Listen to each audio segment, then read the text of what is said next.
कहानी की शुरुआत होती है माइक श्मिट से, जो एक यंग लड़का है और अपनी लाइफ में काफी स्ट्रगल कर रहा होता है।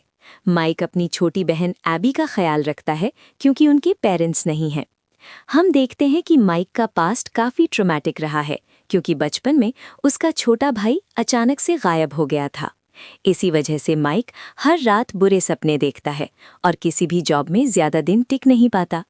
हम देखते हैं कि माइक को पैसों की बहुत ज़रूरत होती है और इसी चक्कर में वो एक काउंसलर के पास जाता है।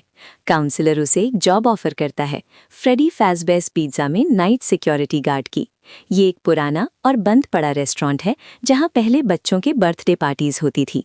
माइक को बताया जाता है कि उसका काम सिर्फ इतना है, रात 12 से सुबह 6 बजे तक कैमरास चेक करते रहना और बिल्डिंग को सिक्योर रखना। मजबूरी में माइक ये जॉब एक्सेप्ट कर लेता है।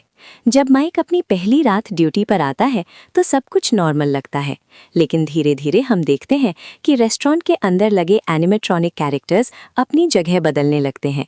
फ्रेडी, बॉनी, चीका और फॉक्सी, जो दिन में सिर्फ मशीन्स होते हैं, रात में मूव करते हुए दिखाई देते हैं। माइक पहले सोचता है शायद कैमराज में कोई प्रॉब्लम है, लेकिन जब एक एनिमेट्रॉनिक कैमरा के बिल्कुल पास आ जाता है तो माइक समझ जाता है कि ये सब नॉर्मल नहीं है। एक दिन माइक मजबूरी में अपनी बहन एबी को रेस्टोरेंट के पास ले आता है।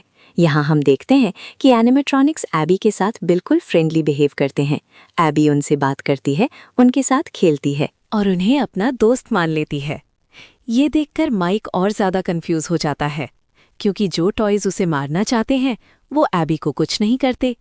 यहीं से मूवी एक बड़ा हिंट देती है कि इन एनिमेट्रॉनिक्स के अंदर कुछ अलग ही सच छुपा हुआ है। हम धीरे धीरे जान पाते हैं कि सालों पहले इसी फ्रेडी फैज़बेस पिज़्ज़ा से कई छोटे बच्चे अचानक गायब हो गए थे। इन बच्चों को मारने वाला आदमी था विलियम एफ्टन। विलियम एफ्टन ने बच्चों को मारकर उनकी बॉडीज छुपा दी और उनकी सोल्स को एनिमेट्रॉनिक मशीन्स के अंदर बंद कर दिया। इसी वजह से ये टॉयज रात के टाइम जिंदा हो जाते हैं और हर उस इंसान को दुश्मन समझते हैं जो रेस्टोरेंट में आता है। जैसे जैसे मूवी आगे बढ़ती है, एनिमेट्रॉनिक्स और ज़्यादा अग्रेसिव हो जाते हैं। हम देखते हैं कि वो माइक को मारने की कई बार कोशिश करते हैं। लाइट्स बंद हो जाती हैं, डोर्स टूटने लगते हैं और पूरा रेस्टोरेंट एक हॉरर ट्रैप बन जाता है। माइक का मेन गोल अब सिर्फ सर्वाइव करना नहीं, बल्कि अपनी बहन एबी को सेफ रखना होता है। लास्ट में विलियम एफ्टन खुद रेस्टोरेंट में आता है और स्प्रिंग बॉनी सूट पहन लेता है, लेकिन जो सूट पहले उसका हथियार था वही उसकी सबसे बड़ी गलती बन जाता है। सूट की स्प्रिंग लॉक्स अचानक फेल हो जाते हैं और विलियम एफ्टन उसी सूट के अंदर पूरी तरह फंस जाता है। इस तरह से विलियम एफ्टन अपनी ही बनाई हुई मशीन में मारा जाता है। एंडिंग में हम देखते हैं कि मरे हुए बच्चों की सोल्स को थोड़ी शांति मिल जाती है।